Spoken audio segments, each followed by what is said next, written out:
Okay, we're live now. Call this council meeting to order at 6 p.m. I need a motion for the adoption of the minutes, please. Resolved that the minutes of the regular meeting of council held at City Hall on January 10th, 2022 be adopted as circulated. Moved by Councillor Buds and seconded by Councillor Draycott. All those in favor? And that's carried. We have no delegations this evening, and we have no public hearings, so we'll move right into committees. First up is Finance, Legislative and Property Committee. Councillor Buds, please. Thank you, Your Worship. Your committee has nothing to report this evening. Thank you. The City Planning and Economic Development Committee. Councillor Meyer, please. Thank you, Your Worship. City Planning and Economic Development Committee has nothing to report, but there are a few down later in the agenda. Thank you. And Community Services Committee. Councillor Draycott, please. Thank you, Your Worship. This evening we do have the Prra bylaw amendment request. The issue this evening is to approve the request made by the Portage Regional Recreation Authority Inc.'s Board of Directors to amend their bylaw with respect to the maximum length of term allowable for citizen representatives. As per section 3-6 of the Portage Regional Recreation Authority Inc. bylaw, it currently states citizen representatives appointed as directors shall hold their office for a one-year term and shall be eligible for reappointment to a maximum of 4 years. This current maximum of 4 terms resulted from an increase from a previous maximum of 3 in 2015. The Prra Board of Directors has discussed again and decided that 6 years would be more appropriate to maximize member engagement. They voted during their December 8th, 2021 meeting to increase the maximum term for citizen representatives to 6 years. The Portage Regional Recreation Authority Inc. bylaw states the bylaws of the authority may be repealed or amended by a majority of the directors at a meeting of the Board of Directors duly called for the purpose of considering the repeal or amendment, provided that the repeal or amendment of paragraphs 1 to 9 inclusive of this bylaw shall not be enforced or acted upon until the approval of the rural municipality of Portage and the city of Portage la Prairie has been obtained. The city of Portage la Prairie and the rural municipality of Portage la Prairie retain the ability to appoint different citizen representatives on a yearly basis. It is the administrative recommendation, that the Council of the City of Portage la Prairie approve the request of the Prra Board of Directors to amend their bylaw to increase the length of term of their citizen representatives to a maximum of 6 years, contingent on approval being received by the RM of Portage la Prairie. And I still move. Moved by Councillor Draycott and seconded by Councillor Knox. Any comments or questions on the motion? All those in favor of the motion? And that's carried. And that is everything I have for community services at this time, Your Worship. Thank you.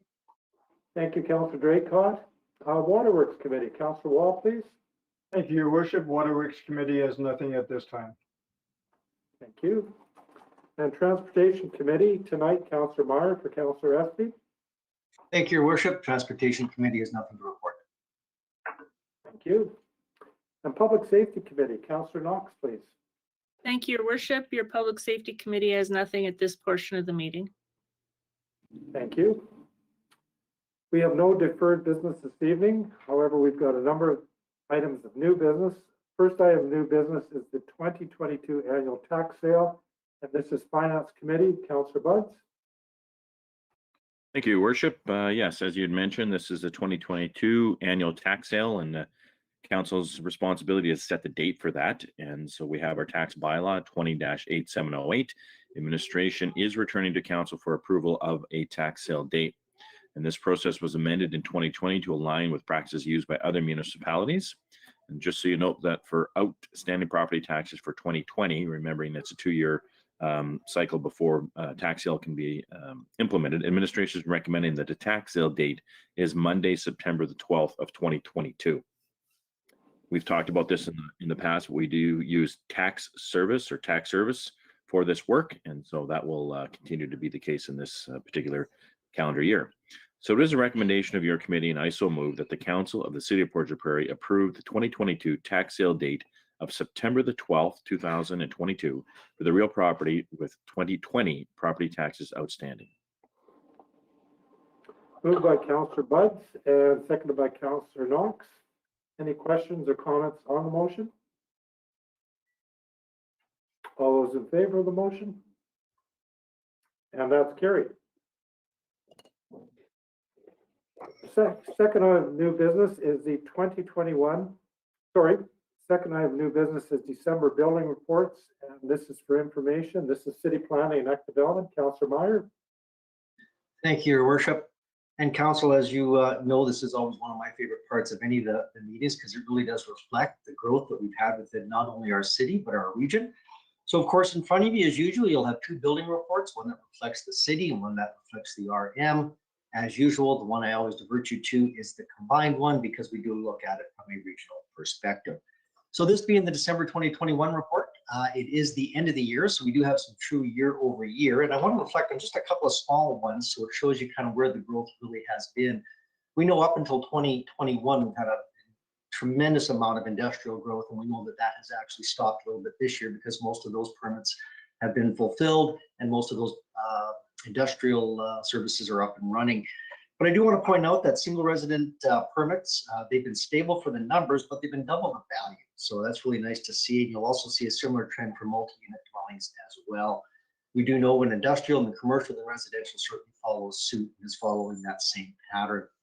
Incredible increases, over 200% increase in new commercial builds, although again, permits have been somewhat stable.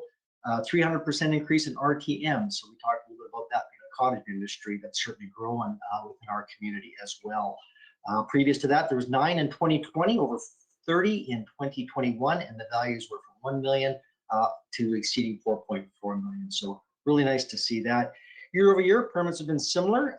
Last year, of course, we showed 390 permits. We're down a little bit, but we do know we're down significantly in dollars, but that was certainly expected. So with that said, I just want to take a real quick opportunity to thank, of course, everybody that was involved in that process, whether it be our city manager, whether it be our CAOs, whether it be any of our other departments, the utilities and everything else, specifically our PRED, EDO, and of course the planning district. So we have both Lynn and Canel here right now, and I certainly want to thank them for the amount of effort and their people that they put into this, obviously this process over the last year. It's an incredible amount of work, and I don't think everybody always realizes how much effort that they put in. With that said, I just want to take a quick moment and just kind of recognize Canel Brooks, our planning officer, who has been with the city for a number of years. And unfortunately, this is Canel's last meeting. He's decided to take on to different pastures and different directions. So Canel, on behalf of course, City Council, I just want to thank you for all the work and everything else that you've done, and wish you certainly the best going forward. So unfortunately, this is his last meeting, but we'll see where it goes from there. Anyways, that's all I wanted to say. If there's any questions in regard to the report, please let me know. Not seeing any questions, so thank you, Councillor Meyer. Next item of new business is the 2021 request for service database, and this is Transportation Committee. Councillor Meyer for Councillor Espy. Thank you, Worship, and Councillor, of course, or Council. This is, of course, really just for information only. It does refer to the database that we have for 2021. And of course, as most people maybe are aware, maybe not, concerns and requests for services are entered into the city database. From there, they're of course submitted to the appropriate department, they're dispatched for action, then of course they're completed, and then of course finally closed. Should there be, of course, subsequent calls regarding reported complaints or concerns, this system does allow all staff to see a problem that has already been reported, if it can be resolved, where it's actually at in the entire process, and when the completion can be expected. So to put it into perspective, 2021, there was over 2,193 calls for service, and of course the entirety of the amount for specific calls are there for your reference as well. So as I said, it is just for information only, but one thing we do want to point out is that although the database does reveal that calls were addressed in a timely manner, that sometimes it can be difficult to track the time between receiving a request and of course the request being completed. So some requests again are seasonal, some are weather dependent, and some issues such as, like they say, state unsightly property can take 2 to 3 weeks to close due to the process of delivering the warning letters and giving a cleanup deadline. So all of that to say this is that a lot of the calls were made through the direct phone line to the appropriate department, and you can certainly go on to our city website and do that. But we really want to encourage everybody to start using the city's app. It's just much more clean and a better process. The way it works is that user submissions are submitted electronically to the appropriate department. They will then investigate the concern. So of course, things as it mentions, potholes, animals running at large, illegally parked vehicles, or a downed tree can be reported. Snow or requests for service such as snow removal, street sanding can be easily made. So it's just a lot easier. If you look at the 2,193 calls, roughly 123 were only submitted using the city's app. So we certainly want to see that number grow. It's a much larger process. So you can go onto the website, you can download the app, and it's actually relatively really easy to use, and you're able to follow it all the way through. So that's really the report from that perspective, unless there's any other further questions. And that's the end of my report, Your Worship. Thank you, Councillor Meyer. Next, I have new business is the RCMP School Liaison Agreement, and this is Public Safety Committee. Councillor Knox, please.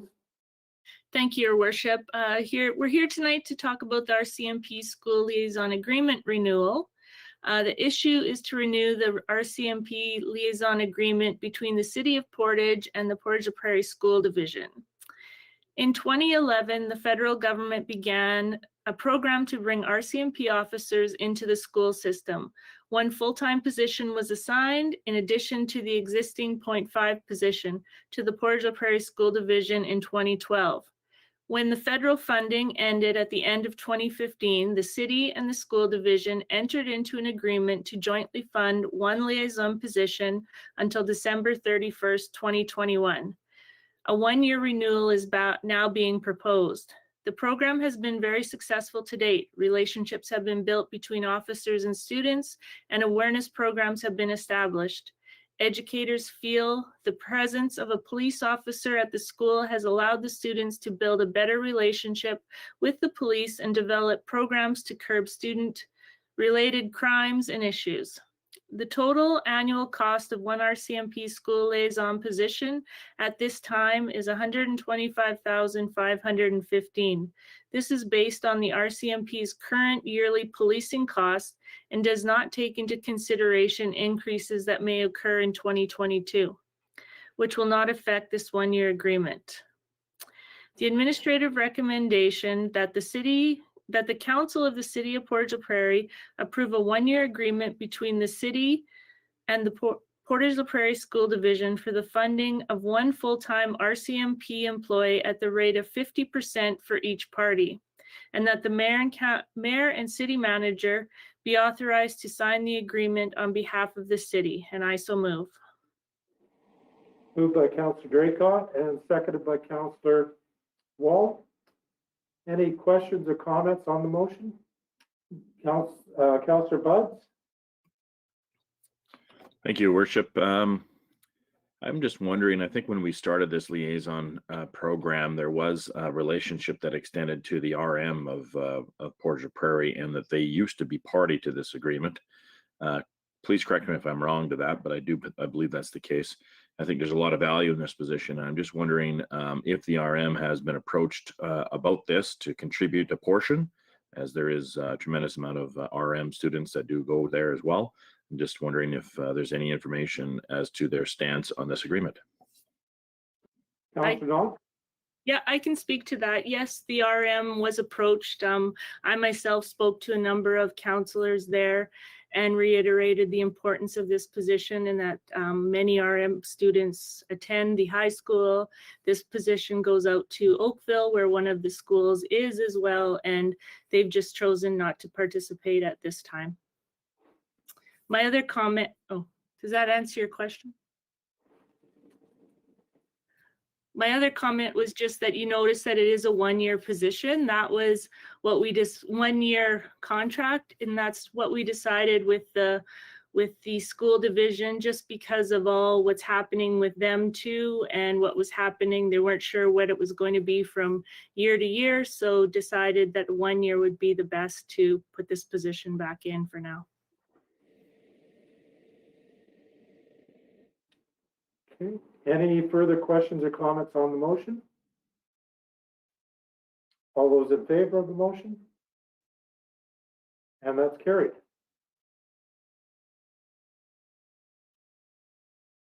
Thank you, Councillor Knox. The next item of new business is fourth quarter reports for 2021. This is for information only, and this is city planning and economic development. Councillor Meyer, please. Thank you again, Your Worship. It's really my pleasure, of course, to take this opportunity to introduce, of course, our Economic Development Officer and Executive Director of PRED to talk about what went on in the fourth quarter report. At that time, I'll turn it over to Ms. O'Leary. Thank you, Councillor Meyer, and good evening, Council.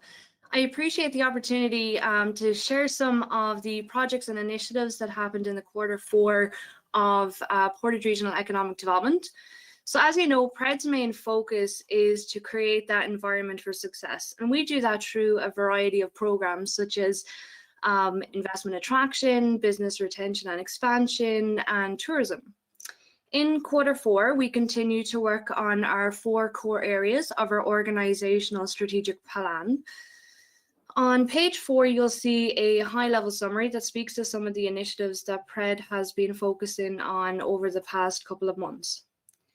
Page 4 will give you a highlight into our projects, while page 5 speaks to some of our strong relationships with economic development stakeholders, such as the Portage Economic Response Committee. Pages 6 and 7 speak to the Portage Tourism Committee and the tremendous amount of success this committee has had in 2021, despite the global pandemic that we're in and the challenges that have been faced by many industries. On page 8, that speaks to our approach of being an economic development champion. In the fourth quarter of 2022, PRED officially kicked off the new Business Retention and Expansion Program with a 4-day blitz between November 29th and December 2nd, and we visited 64 regional businesses in person. Finally, drawing your attention to page 9, our focus this month is on completing our metrics from 2021 and reporting out and completing our economic baseline analysis that was completed in 2021. PRED continues to attract investment and ignite projects for the benefit of the entire region. We are excited for 2022 and we hope to see a lot more growth in this region. Thank you for your time this evening, and I can take any questions that you may have.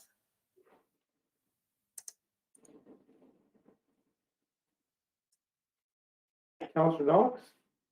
I just mostly have a comment. I was, as a organization in the community, I was really surprised to have the visit from PRED at the office in person, and I thought that that was fantastic. So hearing that you hit that many in our region is great. Well done. Councillor Meyer. Thank you, Your Worship. No more questions, just a comment. Just want to take again this opportunity to really thank Eve and the PRED department for the exceptional work that they've done. Like all of our regional organizations, it's an organization I'm extremely proud of, and I know it will serve us well going into the future from a strong regional perspective. So thanks again, Ms. O'Leary. Thank you. Next fourth quarter reports for 2021. This is Community Service Committee. Councillor Draycott, please.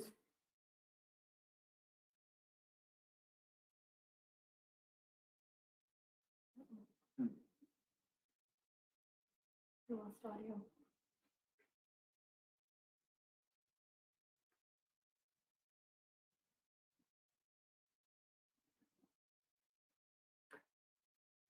Councillor Knox. Councillor Draycott has lost audio. Would you be able to fill in until audio is restored? I sure can. Thank you. For fourth quarter reports, we have reports from the PCRC, the Heritage Committee, the Parks Committee, and the Public Arts Committee. It looks maybe like Councillor Draycott is back in action. Am I right? I hope so. Better? Okay, thank you. Apologies, I lost all but your videos right there. Are we on to my reports? We're ready. Okay, wonderful. So the first report that I have this evening is the Portage la Prairie Community Revitalization Corporation's quarterly report. Of course, oh, I see PCRC is just logged in here. I do believe it's Mr. Kostachuk this evening. Mr. Kostachuk, are you available to do the PCRC quarterly report? I am. Are you able to see me? Cannot see you, but I can hear you, but I have been having some internet connection problems, so you're probably good to go. Okay, thank you. Thank you for allowing me to come tonight to speak on behalf of the report from PCRC. Of course, you have the report in front of you, but I just wanted to direct your attention to a few of the things that our group has been up to. The local immigration partnership, LIP, has been working on attended the Pathways to Prosperity conference, and also worked on the orange handprints that we saw around the Crescent. The Urban Indigenous report has been working on a history project where we'll be looking at, among other things, the missing children from residential schools in our community, and also looking at other aspects of truth and reconciliation. The Indigenous Seniors Coordinator has continued to do projects like working on maintaining of homes so that elderly people can maintain their independence by staying in their own homes. You've probably been following the Indigenous Immunization Clinic, and we've had a lot of success there in terms of the numbers of people that have been going through, and of course the vaccination rate in Portage la Prairie. And there's the Ask Auntie program as well, and she continues to do her cultural teachings, and she's also been spending time at PCI to connect with some of our Indigenous youth. That's sort of a quick overview of some of the things that have been going on at PCRC. If you should have any questions, I'd be happy to take them.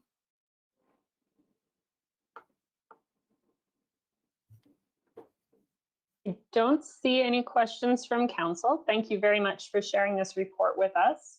As you are here, Mr. Kostachuk, would you also like to share the Heritage Advisory Committee report this evening? Yeah, the Heritage has completed a few projects. I think probably the most notable one is we were involved with the Decal project in Heritage Square, and we were quite excited about that because it draws attention to some of the significant buildings and some of the stories of our community. And we also submitted a report that was published in Prairie History magazine. Also, the most current issue, the winter issue of Prairie History, has a full-length story in it about a local photographer as well that we submitted. So if any of you are interested in history, you could pick up a copy of Prairie History. And that's all for Heritage.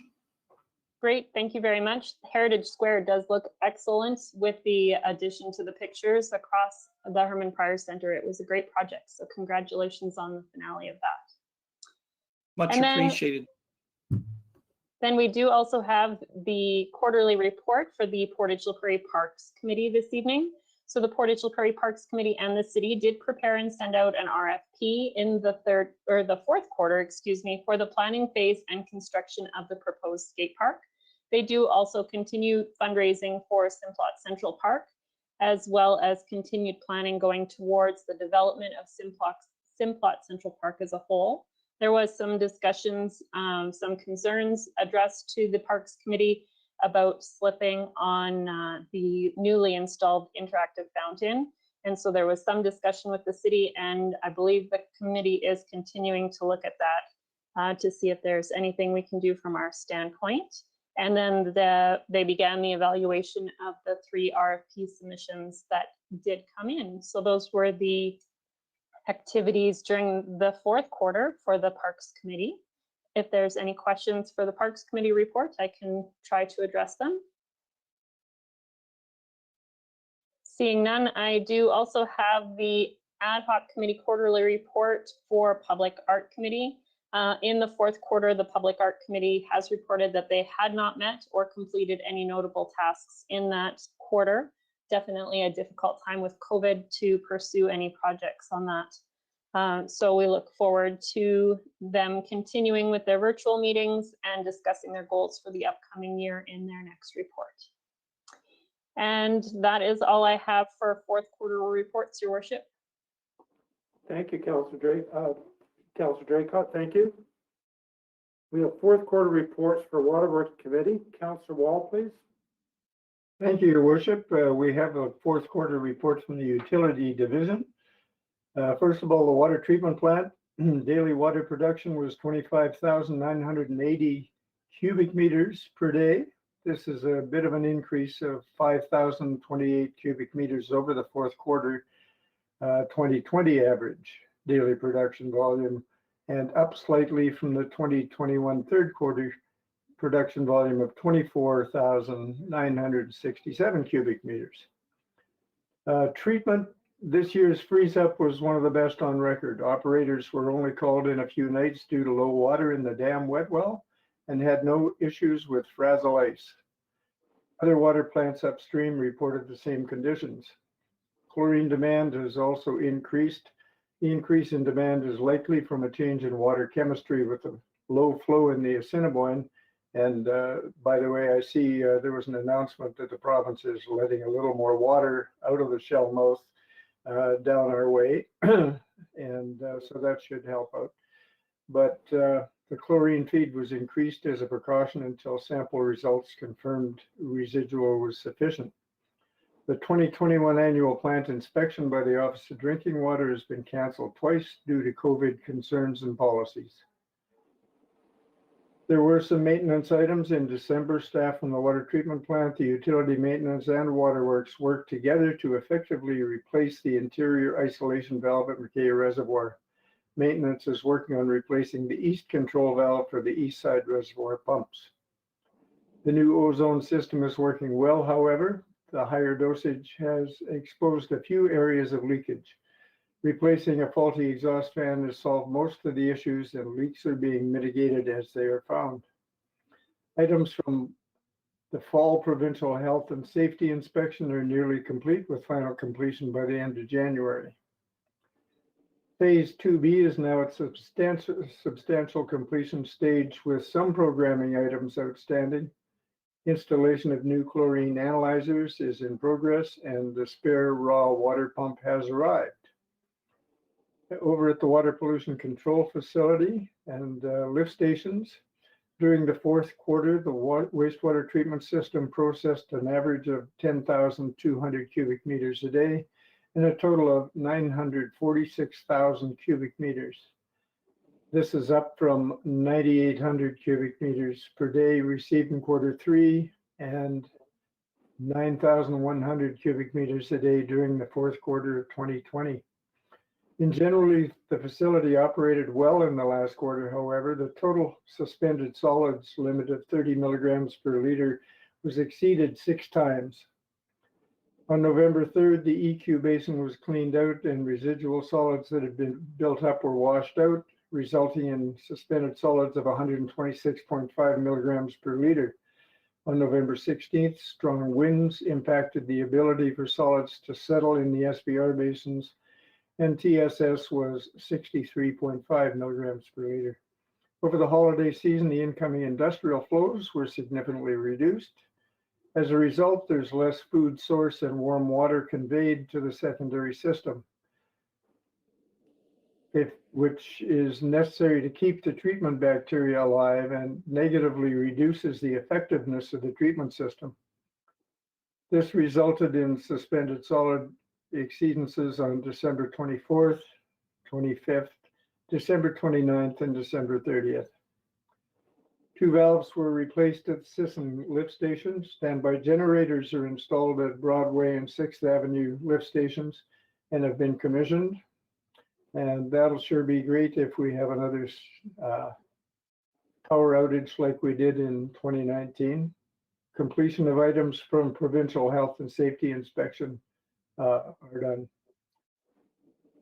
Wastewater upgrade. Administration met with 3 industrial partners to discuss payment and security and revising industrial service agreements. Progress is ongoing with Canadian Infrastructure Bank. Intention is to release the RFP in April 2022. Industrial park capacity study is ongoing with completion by the end of Q1 2022. Utility maintenance building piles have been installed, concrete poured, planned for January 2022. Waterworks division. They assisted contractors as required and performed maintenance of sewer mains and conducted snow removal as required. The department also completed the following: 3 curb stop repairs, 2 fire hydrant lead replacements, 3 water main repairs, 1 sewer service, and 1 sewer main repair. Engineering, the Saskatchewan Avenue West water and sewer pipe renewals from 4th Street to 8th Street were completed, as well as the sewer line renewals on Seneca Street. And that's about as exciting as it gets in water and wastewater. Thank you, Councillor Wall. Our next report, fourth quarter report for bylaw enforcement, and this is public safety. Councillor Knox, please. Thank you, Your Worship. Usually at this time, we do have a report from the RCMP, but with a little bit of succession going on there and having a new inspector, we just don't have it for this meeting, but we will have it shortly. We do have our fourth quarter report for bylaw enforcement, and Mr. Adamski's on the call here. And although we do have the report in front of us, maybe you could give us some highlights there, Kyle, if you'd like. Hello, thank you. I think I can be heard. Yes. So fourth quarter was a little down from third quarter. Naturally, as the winter sets in, it gets a little slower. Total revenue from fines ended up being $15,075, which was down from last year's fourth quarter, which was $21,810. Calls for service was up compared to last year. Fourth quarter, 178 calls for service, but only 67 animals were impounded, which was down from 95 of last year. It gave us a total of 278 animals impounded for 2021 and 976 calls for service, totaling $81,350 of total revenue for fines. That was parking, auto chalk, and animal control.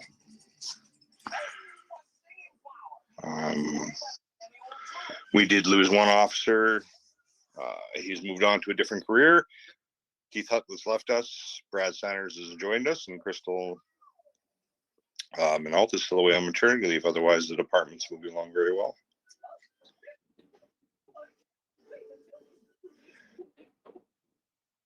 And that would be roughly a quick overview. I don't know if any councillor has questions or. I just have a quick, on page 3 of your report, you mentioned there was a slight decline in registered shuttles for 2022. You said 12 vehicles registered compared to 55 in 2021. I did check, and I think we're at 19 now, but that's quite a difference in registered shuttles. Do we know if there'll be more registering or what's happening there? I'm not too sure. So yeah, 12 were registered at the time of my report. We've had an additional 7. Now 55 was what we had total at the end of 2021. So we do see more shuttles register as the year goes on, with new employees added or new companies are added. Other than that, I'm not too sure the exact situation on the shuttle registration. I know a few companies are waiting for safeties. We've talked to their drivers, and they're just waiting for their vehicles to get safetied for their annual renewal.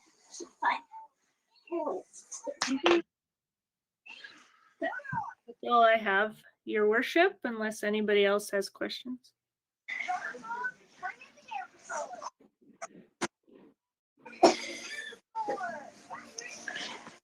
Okay, thank you, Councillor Knox. We have an item of old business, the second and third reading of the city bylaw, building bylaw. This is 21-8729. This is city planning and economic development. Councillor Meyer. Thank you, Your Worship. Council, of course, in front of you from the planning district. The issue is to commence the process of adopting a new city of Portage la Prairie building bylaw. In essence, it's for the second and the third reading. The bylaw is there for your references, and I trust everybody had a chance to leaf through it. Obviously, our alternatives: approve the new bylaw, do not approve it, or of course revise and approve the new bylaw as well. So the background, as you were, and I will not get into it because we did most of this during the first reading back on January the 10th, but it hadn't been updated for a while. We did do our city zoning bylaw back a number of months ago, and this followed suit. So it is quite a lengthy process, and I certainly want to thank the planning district for doing it.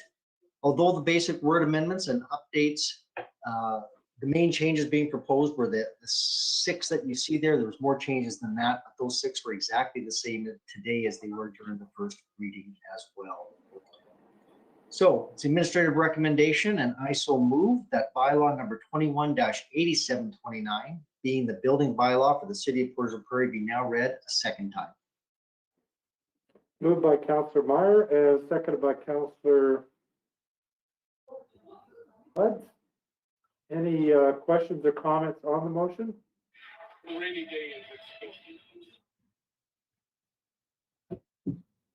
Okay, all those in favor of the motion? And that's carried. And that bylaw number 21-8729 be now read a third time, finally passed, signed, and sealed. Moved by Councillor Meyer and seconded by Councillor Buds. All those in favor of the motion? And that's carried.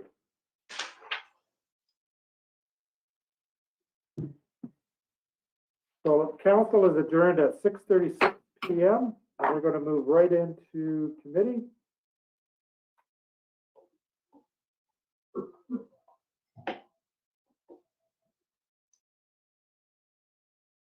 Call committee to order at 6:37 p.m. First up is Finance Legislative Property Committee. Councillor Buds, please. Thank you, Your Worship. So just for committee's consideration this evening, we will be entertaining the city's public tendering and procurement policy. So this is a document that has been one that's been reviewed by both council and management over the last number of years. And so we've made significant changes to our practices for the procurement of goods and services in the past 4 years, as mentioned. At the same time, the volume, the dollar value of procurement in the city typically completes on an annual basis has been increased due to the economic growth in our community. So we're just dealing with larger numbers now. And so if you recall again, quite a few years ago, we introduced the use of sustainability factors in the formal procurement and typically completed through the request for proposals. So this document that's in front of you is an effort to enhance and better recognize tenders, bidders, demonstrated ability to meet these sustainability factors. So it's very, very important that we review this on a regular basis so we understand exactly what we are trying to achieve through our sustainability procurement practices. And so it will be the administrative recommendation that we approve these changes. So I support them completely, and I am available for any questions that the council may have as it pertains to this document. And I am seeing none, so that does conclude my committee's report. Thank you, Worship. Thank you, Councillor Buds. City Planning and Economic Development Committee, Councillor Meyer, please. Thank you, Your Worship. City Planning and Economic Development Committee has nothing to report. Thank you. And Community Services Committee, Councillor Draycott.